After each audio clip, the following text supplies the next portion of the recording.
Hello, ladies, and welcome to Military Mondays on Phoenix Rising Women's Group. Today, I have the fantastic pleasure of bringing my friend Chrissy Marie back to the show to talk about what it's like to be a military spouse for a fantastic and very devoted man that is in the Army National Guard located in Alabama.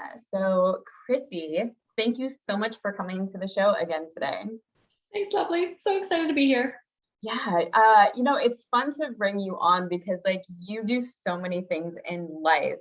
Like you're an artist, you're a breathwork practitioner, energy medicine, and advanced spiral practitioner. There's so many things that you do to help communities in general. So I'm wondering what it's like for you to step into a new space.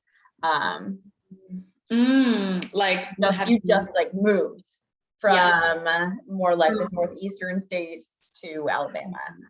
Yes, I was in Rhode Island, born, raised, but my husband and I are both from Rhode Island, and he decided he wanted to learn how to fly the Black Hawk helicopters, and the training center, the base for that is down in Alabama.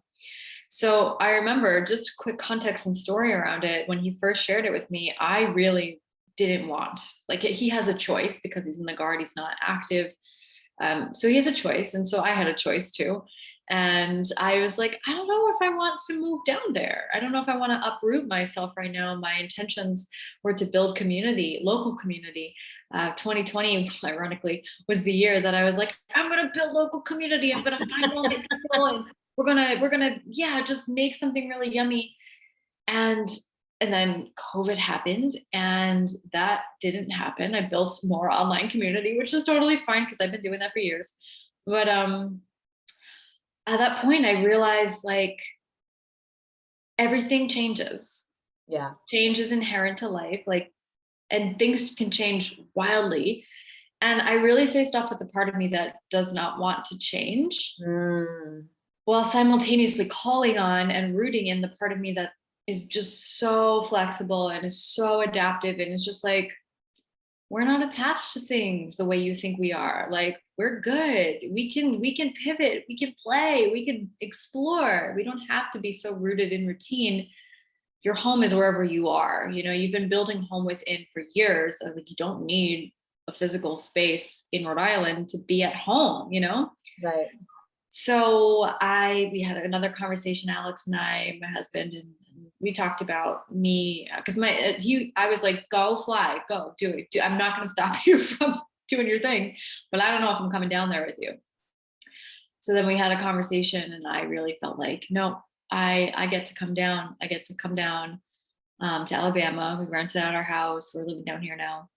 And I just called it's my flexibility training. It was just, I needed it to happen. And it's been wild. I mean, I've got stories of synchronicity like you wouldn't believe that I can share. Yeah, please do. Okay. Let's just jump right in there, because I talked to a woman previously who is a military spouse, and she has kids. Yep. And she was talking about how she was struggling with building community in a new space, they're in a new neighborhood, and she's just like, where are my people? Because when you're on base, there's more of a built-in community. Yes, is my understanding. But when you come into a new space in a neighborhood, you don't necessarily have that same sort of instant connection and support.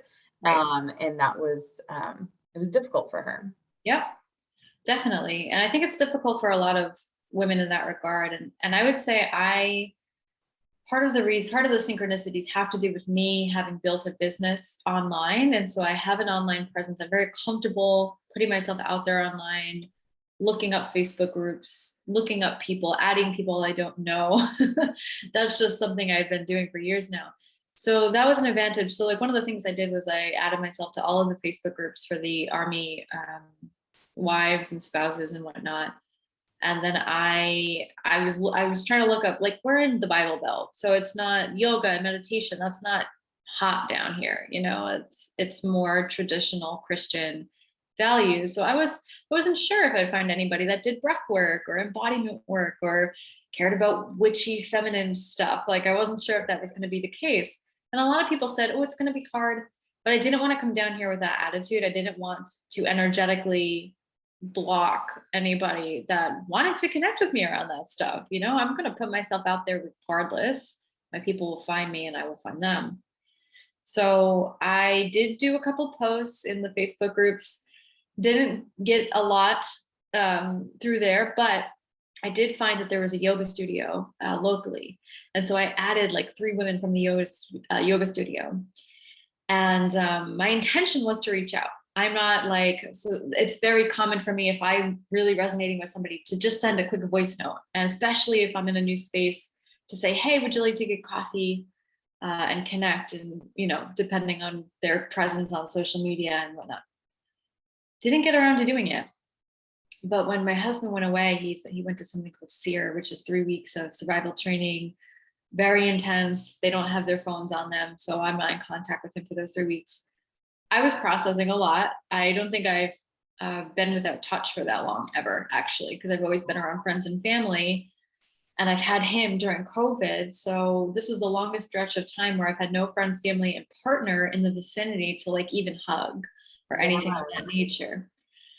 So I was journaling my process online, and this woman that I had added from the yoga studio down the road said, oh my, she messaged me and said, hey, I don't hear anybody talking like that around here. Are you in Fort Rucker? Are you close by? And I was like, yes, I meant to message you. We should get coffee, etc., etc. So we get coffee. I love her. This is my new best friend. When I tell you, she is a soul sister, just like the way you and I, when we connected, just instant, easy conversation, similar values, the way we can hold space with curious people, we ask questions, just the conversation was divine. And she is also a breathwork facilitator. Oh. She got me into the yoga studio. We're now doing rotational breathwork circles. So now I'm getting to practice breathwork in enterprise for people, which it makes me so excited. That's beautiful. She comes over now and we just get together and do breathwork together for accountability. I've never had a friend just come over and do embodiment stuff on the reg. This is new for me. Yeah, that's beautiful. She's connecting me to a bunch of other women she knows. We did breast massage a couple days ago. So all of this to say is I'm really enjoying being in Alabama because I have found community. And I think a big part of that is that inner work that I've done to be comfortable being a little bit different. Yeah. In places that might not accept that difference. Yeah, for sure. But I would say, having community is essential when you are the spouse of somebody who is military, because they're constantly going through stuff. Their schedule's up in the air, everything's unpredictable. It's taken me years. I wouldn't say I'm used to this by now. It's been 6 years, but I have adapted, and I am much more flexible and much more of a supportive partner now than I used to be. I'll say that much. I have come a long way in how I be with just the nature of the military. It's just different. It's a different lifestyle. Yeah. So when you first started that journey, because I know some people might be watching that are brand new military spouses, what's some of the advice that you could give them, some examples of things that you kind of stumbled through and were able to come to a healthier space with? So the biggest thing is to nurture what you love. Do your own thing apart from whatever your spouse is doing. Let it be okay to have your own separate interests and your own separate friend groups. And make sure to really nurture community and nurture those spaces. And I would say that's important for anybody. The biggest lesson I learned from my relationship prior to my current partner is how painful it is to isolate yourself in relationship and only rely on your spouse for support and for emotional support. And often they're not going to have the resources for that. So it's really important to get your own resources outside of your spouse. Really invest or put yourself out there in groups to connect with people who can either relate to you as a military partner or just relate to your interests, so that you feel you're nurturing what you're passionate about. and it's not all resting on your partner's shoulders. That's, I mean, for me, I was personally in the throes of like getting to connect, like getting with my now husband. We were friends for 6 months, and then we started dating. And as soon as we started dating, he immediately went off to boot camp and was gone for 2 months. And we were writing letters to each other, which was very like Victorian, like era-esque, and it was nice. And we were courting each other. But that honeymoon phase is a real thing. And then it wears off. And then the reality of the military and its unpredictability and its strain and its stress and you know, some of the indoctrination that can happen that your partner is working through, you really want to devote to you, like really devote to what your needs are, and make sure that you're not relying on your partner for that. Yeah, because I really appreciate all those pieces that you brought forth. And it seems like because everything that they're going through, they might not always have the bandwidth when they get home to work with you through your own stuff, right? So be it counseling or coaching or community, you know, finding a safe space where you can really like have those healthy conversations and work through your fears, insecurities, questions, you know, as well as feeding your heart and soul and building that community, I think is so incredibly important. Absolutely. And one of the things that I was surprised by is how I've been able to find people that he's worked with or that are his higher ups, like at military balls or just gatherings, that want to talk about the stuff that I like to talk about. So for me, something that really served me was coming up with a list of interesting questions, conversation starters to when you go to these functions, because there is this stereotype that like, and it's not that this doesn't happen or that most people aren't kind of wanting to talk about rank and only like when you go to military functions, people are generally talking about the military, like that's all they talk about. And so I like to have really juicy conversation starters, like what are you most excited for within the next 2 weeks, or what do you value most in leadership, to get people talking about the deeper things, like the stuff that I get off on. And one time I was chatting with one of his higher ups at a military ball, and this guy was like talking to me like he found a little, like a friend on the playground being like, I've seen some things that you just can't explain. Like, let's talk sixth sense and quantum physics. And I'm just like, we need to chat. Like, let's go. Let's do this thing. A man in his like 50s or 60s, just like talking to me about intuition and just a genuine, like curious.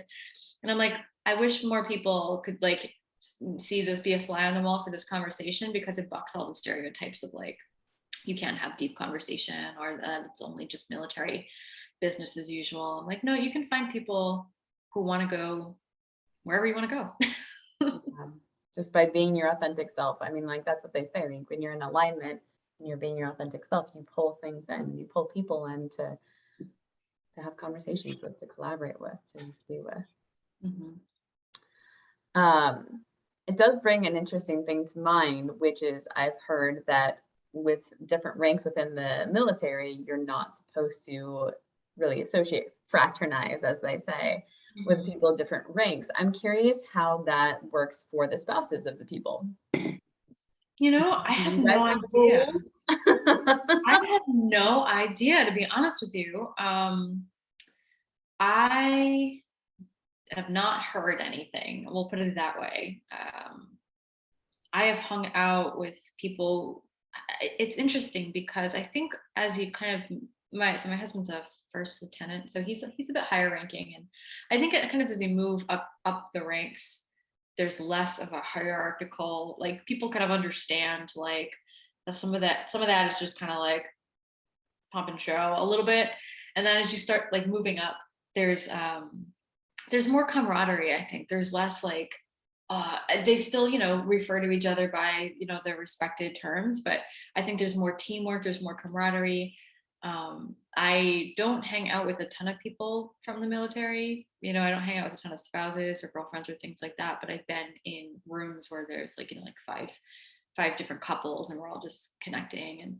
But I also, again, I kind of think we just draw in people who are down to earth and just want to chill. Yeah, I know for sure. I mean, because I was just curious about how sometimes like the wives, I've heard that the wives of higher ranking officers like want you to know that they're the wives of higher ranking officers. Honestly, I've heard that too. But again, I kind of like, I haven't had the experience. I'll just say that I haven't had the experience of people leading with their rank.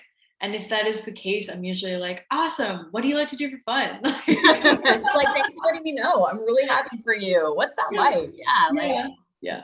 Okay. So, because I don't care. Like, it doesn't, I don't even know half the time what his rank is. And like, it's changing. He's getting promoted. I'm like, I don't know.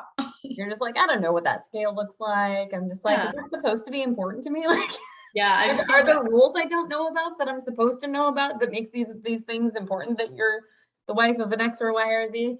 I mean, like, we joke, we're not shaming or invalidating anyone right now. We're just joking because we just don't understand. We're like, what are the rules of engagement? How does this work? That's why I love interviewing so many different people, because everybody's got a different life experience, right? Totally. There's no, so it's just fun. Yeah, so we covered community, and like, what was the process? I think we touched on this a little bit, the process of you gaining a deeper relationship to yourself due to the unpredictability of the military. Well, every time he'd leave to go for a training or he'd get activated, he's been overseas once, not so much on like it's not any combat deployments, but just like trainings overseas or just other like engineering. Who's in the engineering branch. It would highlight to me how much I would lean on him for comfort, almost like food, like when you reach for a sugary food or. Oh my gosh, I've had so much banana bread today. Yeah, for sure. Yeah, see, I love banana bread. It's a really good one. If only you were here, I would give you some. Stop it. Don't dangle temptation from me. That's exactly it. Like, see, like I'm salivating. But that is kind of what would become apparent to me whenever he'd go away. I'm like, oh, I'm feeling shitty. And when I would normally go ask him for a snuggle or something or a hug, there is a degree to which I was using his physical presence as a crutch to not feel my feelings and to not take myself to the mirror and to not hold myself and to not have a conversation with myself. So as painful as some of these, I just remember like having emotional breakdowns, like when he was gone, just like so frustrated by the distance and by the discord between like what his community was doing and what I was doing in my wellness communities, and just like the contrast was stark, but also the amount of times that I leaned on him as a crutch became so apparent that I was like, oh my God, I thought I was doing the work. And I've just been like using him like a security comfort blanket, like a toddler stuck in my thumb. And that's not to say like, this is more of like I was recognizing I was overdoing it, because physical touch is one of my love languages, and there's nothing wrong with hugging your partner or going to them for comfort or things like that. But I was substituting personal intimacy with relational intimacy. Yeah. And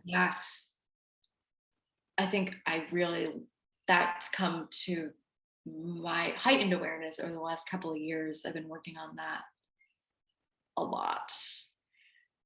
Yeah. A lot. I appreciate your vulnerability, because I think a lot of people probably struggle with that. Totally. Yeah, it's such a rich fertile ground of I don't want to say it can't feel confrontational, but revealing, like just everything is, and even tomorrow I leave of Alabama to go back to Rhode Island for a month. There's 3 weddings I'm going to. I'm going to be staying with my parents, and we'll be away again for a month. We'll be able to talk and whatnot, but there is it's a lovely opportunity for me to practice sovereignty. And whenever he's away, there's 2 things I usually notice. One, I'm a lot more productive, meaning I take care of because I'm forced to take care of myself, like I'm here with myself and there's nobody to talk to or whatnot, or consider, I get a lot done. Like I'm super creative. I get so much done. I take better care of myself, actually. And that's what I started noticing, is I was like, oh, I actually do a lot better when he's away. What is it about him being around? And I was like, oh, I'm using him like food. that's what's happening, is I'm using him for comfort. I was like, can I maintain these boundaries, these self-nurturing boundaries when he's here? Can I get up and still do my morning routine instead of snoozing the alarm and staying in bed with him? Like, can I be disciplined and devoted to myself when he's around? And so that's a constant, like, initiation that I'm in anytime we are separate and then come back together. I'm like, okay, now how can I integrate all the work that I've done solo to partnership? Yeah, no, that's an excellent point. And like when he comes back initially, how do you like, what does that integration look like? Do you allow yourself like a certain time period where you're just able to like really soak in like all the physical touch and like catching up with all the things and then coming back into balance and, you know, Yeah. finding that middle ground? Definitely.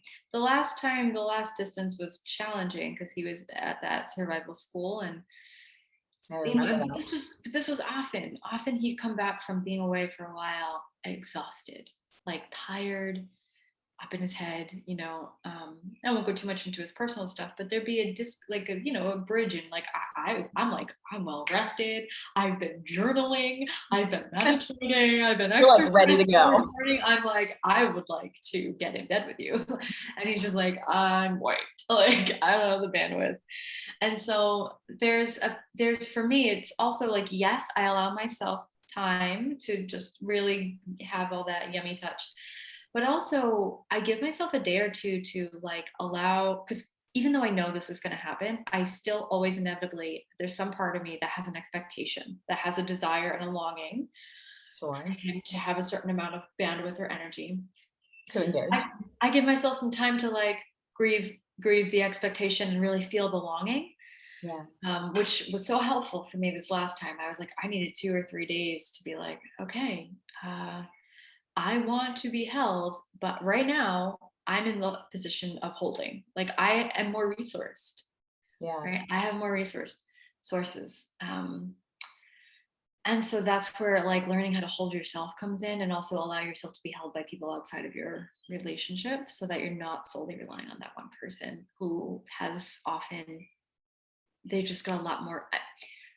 In my personal world, like he's got a lot more going on than I often do, because I have built a business that really energizes me. Sure. And a community that really energizes me, and he's still doing that in his own way, but yeah, I tend to have more resources. So Yeah, I think that's such an important point, and I really want to commend you for having that personal awareness and also the self-restraint.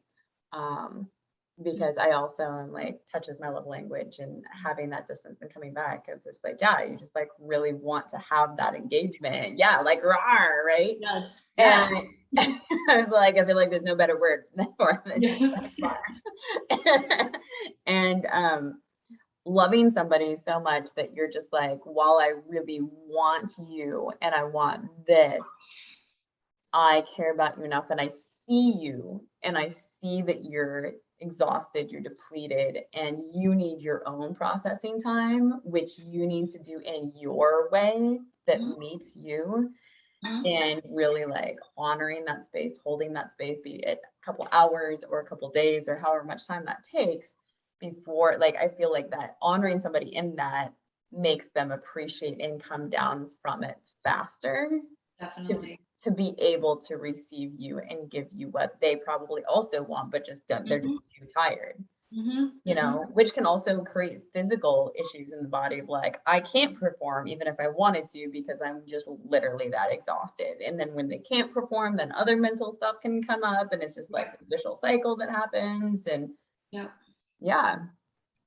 so it's an important conversation for people to have, to let go of that expectation and desire out of love for the other person and seeing them. Totally. You don't want to be seen. Absolutely. And I think that's regardless of whether your spouse is in a position, where they're taxed, their work is taxing or it's unpredictable, because like the Cinderella story we've been sold is just absolutely horrific. Like I've been detoxing off Disney like all my life. I realized I'm like, whoa, this is just like one little snippet of a highlight reel that's possible to feel in partnership. And I've had many of those Cinderella moments, but they don't show you like the day-to-day shit, like, like, like, oh, and your partner side eyes you a certain way and you're just hangry or on your cycle and you're just like, why are you looking at me like that? And then you think about all the other times that they, disrespected you and now you're, and it's like all these tiny little micro moments where you've got to humble yourself and remember that like you're with a human, not like a, I don't know, caricature. Like, isn't Disney character? What? Yeah, no. I mean, like even like the most delicious relationships I know, like they still move through challenges, and I think that's par for the course. And I wouldn't have it any other way, honestly. Oh, that's beautiful. Yeah, I was with somebody, my ex-fiance, we were together for 2 years, and we definitely had that fairy tale relationship for the first like year and a half or so. Like it was crazy magical. But the reason that it looked like that was because we had a mutual codependency thing going. And so it was all of the time, the like, the things in the love languages that matched and that worked well. But then the problem with that is that like when you go for too long into it and then you start to grow, like things become bigger at the end and problematic. And like we ended up breaking up, which I still hold to this day. That was a really great, healthy decision. But usually when things are perfect, it's because you're not actually addressing something and not actually perfect. Totally. Conflict is okay when handled correctly. That's exactly it. It's like often if things are going really well, there's some level of conflict avoidance going on, or some level of dissociation within your own system around like what your needs actually are. And that was, for sure. I mean, I'll speak for myself. That was me. Like, and I'm still like, hey, babe, like, especially around intimacy stuff. I'm like, hey, I know we've been together for 7 years ish, and things have been one way. I'm like, but I'm learning stuff about myself, and actually, I need things a different way. It's like, and there's nothing you've done wrong. I'm just literally learning more about what I need and what works for my system, and that's the energy I think that for me at least sustains the partnership, is just the willingness to stay curious and to recognize again the change piece. We're constantly shifting and changing and reinventing ourselves and learning more about ourselves. So not taking it personally when he needs space or I need space, or he turns down sex or I turn down sex, or we don't have the resources to hold each other. Like for me, I feel like we're kind of hitting this level of maturity. We're starting to in the relationship where like it's much more okay for one of us to be like, no, I'm not available for that right now, or no, I can't hold your hand here, or and that for in the beginning of the relationship would be unheard of. It's like same codependent, like whatever you need, I'll be there. Like until it doesn't work anymore, and it's like, oh, okay, just revamp this. No, it was so funny. Like I honestly, beautiful, vulnerable space for myself. Like the concept of codependency wasn't something I really even knew about till like the last year and a half. Sure. And it's like came into my conscious sphere, and I was just like, oh my gosh, so many things make more sense now about like my entire life. It was just like, yes. It was like this process of just like, holy shit, and then like the breakdown, and then just like, oh, finally, like, because when you discover things that you didn't realize, it's like there's this relief, like I'm not alone, or I'm not crazy, or like that mechanism is actually why things were happening, and it's not because I'm broken, or like it's not, not because I was bad or the other person was bad. It's just like these are the things that happen in life and the whys behind some of them. And there are people that can help facilitate you get out of those things if you don't have the answers, and it doesn't make you stupid or weak or bad. Absolutely. It just means you didn't have the tools. Yeah. I recently have been talking to people that I know about how like it's great when, and this is wonderful too for my niece and my nephew, because my nephew's 6 and my niece is 7. And, like little kids are just like, oh my gosh, if it's not perfect the first time, they can get a little upset about things. Adults do this too, of course. But the wonderful thing about it is that like, if you know nothing about something, and you're trying it for the first time, that means that when you hit mastery, what you've created is like so epic. It's such a huge victory for you to get to celebrate, versus once you get to a higher level and then like there's smaller steps and there's still victories, but it just doesn't seem as big. So instead of looking at something and being like, oh my God, I'm so stupid, I don't know how to do it, it's like, oh my gosh, what an amazing opportunity for me to grow and expand and evolve, you know, and just shifting that energy. I mean, like you can feel it, right? Like it bubbles instead of being like, Yes. Absolutely. Getting excited for the learning curve, getting excited to be a beginner again. Yeah, getting excited for the opportunity to connect with more human beings, and that ancient aspect of mentor, right? You're looking for a mentor, you're looking for a master, someone who will help hold space for you and guide you through a process. Yeah. This is something that we've often lost within our communities, is this value of the elders or people that have worked hard towards something and holding a humble space to guide others through process. Absolutely. I mean, that's been a game changer for me, is allowing myself to be mentored. Game changer. Yeah, it's such a beautiful thing. And I wonder about that too for like new military spouses. Like, have you experienced anybody along the way who's kind of taken you under their wing and been like, hey, this when this has happened, or look out for this or whatever? Honestly, not so much. And I think probably that's because he's National Guard. So it's not as tumultuous schedule wise or like just routine wise as when you're active and you can get sent. I don't even know the acronyms. I think it's like PCS or PCS. You get sent places. You get activated, and you have to move. You know, sometimes on the drop of a dime. Like, okay, now you're going to Japan, or now you're going to Alaska, or you're going to Hawaii, ideally.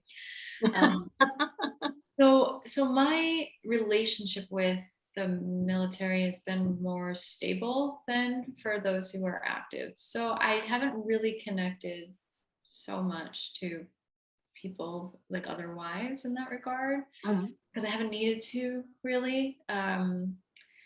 But I have invested in, you know, just personal coaches who are like, here's how to feel your feelings, and let's I'm going to sit with you through all of this, and you really support me through the emotional stuff. And I think that is important though. I was reading recently when he was gone. I was reading a blog. I was looking at military women, wives who've been, you know, with their husbands for decades, and writing blogs about how they move through the challenges. And one of the things they were saying is that military wives often, I think there's a lot of women these days, is we've kind of picked up this, we've prized this idea of being strong, I think, to a fault sometimes, where we don't seek support, where we feel like we've got to have everything on our shoulders and we've got to be the one taking care of our partners or the kids if you have kids.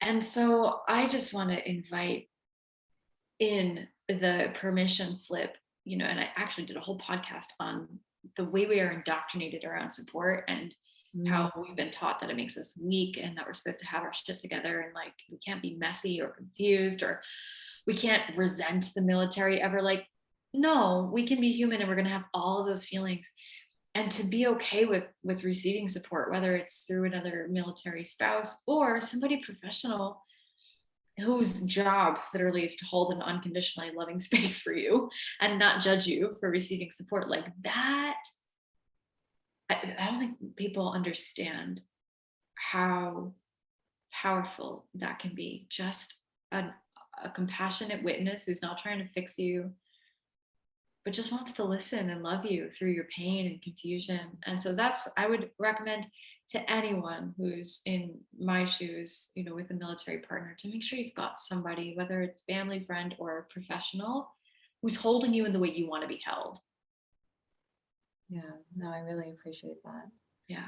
Especially because like the divorce rate is so high in our country, you know, including in the military, and people, you know, are gone for long times, and sometimes people are cheated on one side or the other, and there are some people who have had toxic relationships, and the people go on deployment and they move through this emotional state, I've heard, where they are glad that they're gone Mm-hmm. and they don't want them to come back. And what's it going to be like when they come back? And then they feel like this level of guilt or shame around that. Mm-hmm.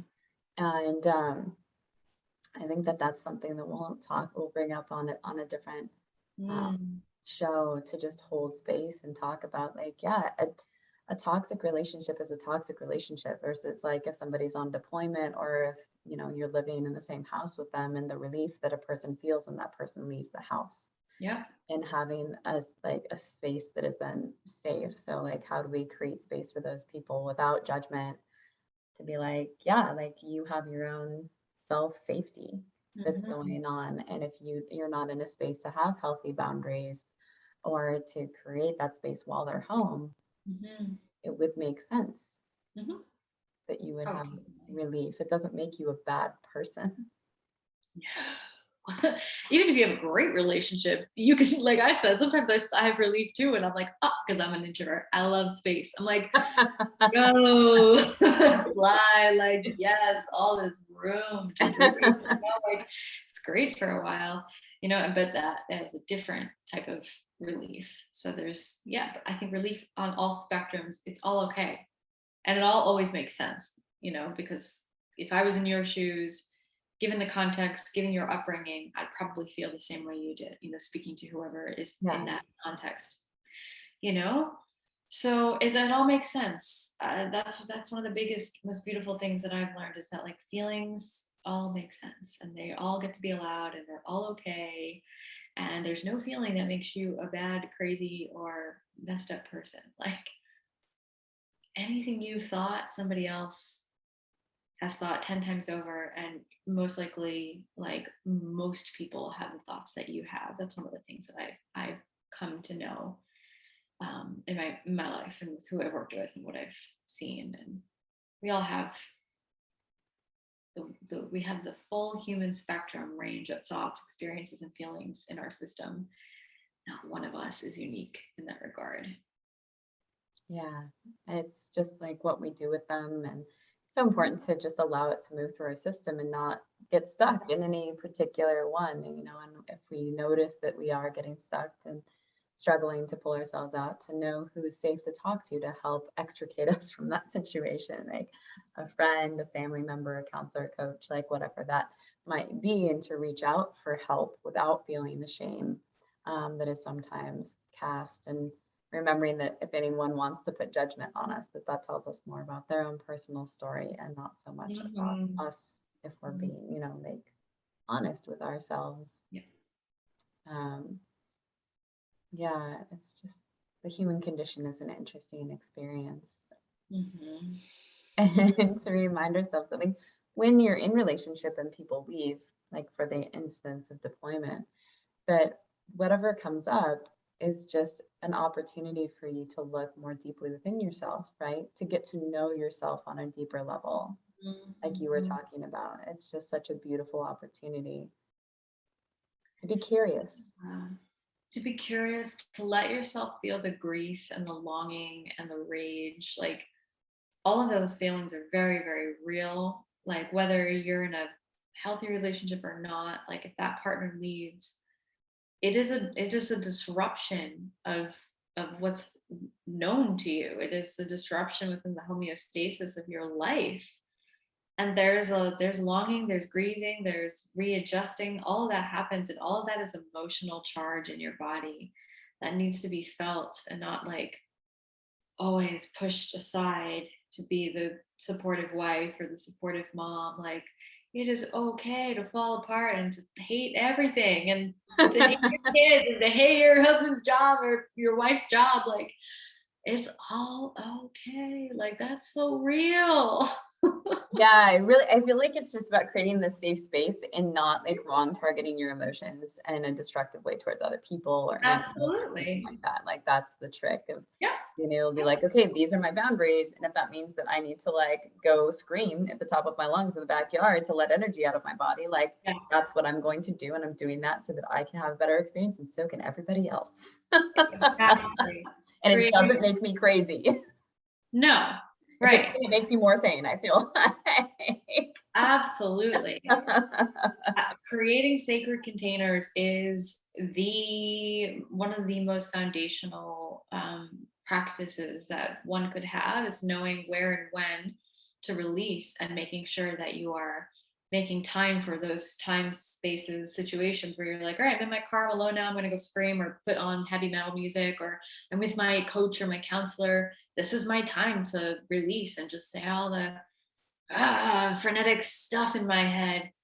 And right, knowing when not to project it onto your kids, or go gossip with a bunch of other wives and just shit talk for a while. I mean, that might feel good for a little bit, but there's a difference between recycling and kind of wallowing in frustration and like just really getting to the essence of your longing and that raw, like, I'm sad, I'm overwhelmed, and I'm scared, and like connecting to the child inside you and learning how to reparent that part of you is really important. That's a really beautiful point. Mm. Is there anything else that you would like to bring forward in conversation of your story, or how you would like to support the spouses out there? Well, if there's spouses in the group, like, you're more than welcome to chat with me about anything that's going on. There definitely are spouses in the group. I know that for a fact. They're Excellent. busy today. I think there's at least like 4 that I Excellent. Welcome to message. Let me know what resonates. I'm happy to answer questions. I'm happy to share more experiences. I'm happy to tell you you are not crazy or alone with anything you're going through. One of the things I've been wanting to do is try to incorporate more breath work within the military. And I'm just kind of word of mouthing it right now, and one at a time. But breath work is a lovely practice to help move. It's a sacred container of moving stuck emotion through the body so that there's more spaciousness and peace and mental clarity in your system. And so I do breathwork ceremonies bi-monthly, twice a month. And if anybody's interested in trying out a ceremony, I'm happy to like gift you access to a ceremony. If you're looking to find some way of releasing any stress that's in your system and connecting deeper. That is so fantastic. Thank you so much for that generous share. I am really excited because tomorrow I'm actually getting to have my very first breathwork session ever. You gotta tell me. I'll tell you all about it. And ironically, it's with a person who's a military spouse here in Charlottesville, just ironically. Yeah. Of course. We are out there. We are slowly infiltrating the system with consciousness. It's true. And we actually have a woman in the group who I interviewed previously, Renee, who is in the Guard, National Guard, like higher up. And she had integrated yoga into like one of the bases. So I should definitely hook you two up to see like how that could go together, and she could help you navigate. I would love to connect there. Yeah. Any information on how to slowly integrate this type of work into the space and what to know and how to speak to people who are in that culture is very helpful for me. Always happy to connect. You know me. Fantastic. So where can people find you, Chrissy? They could find me. So I have a podcast called The Art of Aliveness. They can check me out on Spotify or iTunes. My website is theartofaliveness.com, and my Instagram is at Come Alive with Chrissy. But I have a love-hate thing with Instagram. So if you want my content, like my juicy content, add me on Facebook and just shoot me a message and say, hey, I'm coming from the Phoenix Rising group. Or just follow me on Facebook. You'll get a lot there. And I do have a free group called The Art of Aliveness as well. So if you're into groups, then go right ahead. But if you're like, that's a lot, I'm already in this group, please do not feel like you need to be in one more group, because I'm big on like less is more. Yeah, absolutely. And we're all about resources here. So we really appreciate you providing so many of them and for being here today. It's always an absolute joy to get to like have you on the show and get to hang out with you. Someday we'll meet in person and it'll be a beautiful moment. I'm gonna give you so much joy. It's gonna be amazing. And until next time, ladies and gentlemen, gentlemen, because somebody might watch it on the Instagram later or YouTube. But yeah, until later, everybody, we will see you hopefully on Wednesday with Havali. Bye.